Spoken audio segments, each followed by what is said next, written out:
I think it's time we blow this scene. Get everybody in the stuff together.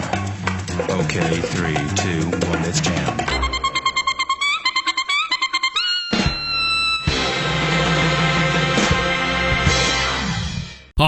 On today's episode of 1 Minute Reactions, we're to Fire Force episode 4 of The Hero and the Princess. Now, I really enjoyed today's episode. We got a lot of information. We got a pretty awesome battle, a couple cringy moments, and some very interesting information. First and foremost, coming off last week's episode, we were introduced to Joker, the guy who's been using that mysterious vial full of black crap. Well, we found out through Takehise that stuff is actually ashes from infernals. This obviously just sends Captain Obi into a rage, shouting, "Is nothing sacred anymore?" It also seems that Shinra has not informed anyone that his brother Sho might still be alive. Now, today's episode, we're introduced to a very cringy special fire force, Company 5, led by Captain Princess Hibana, who seems to be one of those just dominating type egotistical women, very narcissistic, at least what's coming off to me, and she definitely seems to have set her eyes on Shinra. I also have to remark that one of her subordinates, who seems to be an old geezer type scientist person, brings up an interesting term about Shinra, saying he has witnessed subject rookie using an Adala burst. I'm not 100% sure if that is Shinra's Flamefoot ability or something else. I'm not 100% sure, but like I said, they definitely have their eyes on Shinra. Not only did all that information come to light, we get a pretty interesting battle. So it seems that not everything is honky-dory in this land. Yes, firefighters are seen as, heroes to be idolized, yet there seems to be a certain disdain when it comes to them overusing their power. In this instance, particularly, Setsuo Miyamoto is an ex-firefighter who went on a killing spree, ended up killing 4 people. Yet today, he was rendered not guilty, I believe simply by the fact that what would everyone think if they started sending their firefighters, the heroes of this land, to prison, to jail, even though he is a murderer. But whether it be coincidence or fate, just as the judge has rendered the verdict, Setsuo has gone infernal, and this is where we get a nice battle between him and Company 8 and eventually him and Shinra. All in all, it's a very different fight because Setsuo's infernal state is self-aware. Yes, he has retained his consciousness, and although has the powers of an infernal, is acting very human, being very conniving, very tricky, goes as far as try to sucker punch Shinra after pleading him not to kill me till he gets a sister's prayer. But basically, this newly created infernal is no match for a 3rd generation. Shinra is just about to land the finishing blow, and who shows up? Yes, cringy Princess Hibana and Company 5. They're there to take charge of the infernal for quote-unquote research. This leads to a nice little showdown between Shinra and Captain Hibana, where basically one glance from her, he's immobilized, he's down for the count. He does get a nice little panty shot, but then he's just gang-piled by these clone-looking women, the angels of Company 5. Of course, they're treating the public like nothing. This pisses Shinra off to the point where he's going to show him what a true Fire Force soldier is. But before he can do anything, the rest of Company 8 show up, and we have a little standoff between 8 and 5. Obi takes some shit. One of Hibana's subordinates take a punch from Maki. Takehise likes that, definitely approves of that with a thumb up. And the confrontation ends with basically Company 5 taking possession of Setsuo for quote-unquote research, where they'll definitely,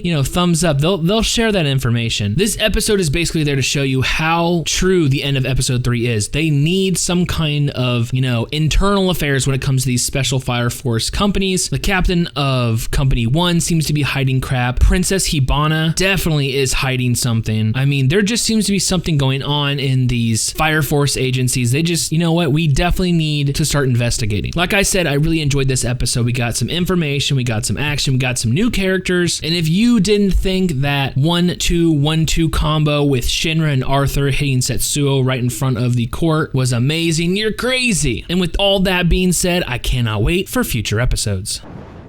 お前のことをどうしてもいいってことだよね。やめろ！ナムさん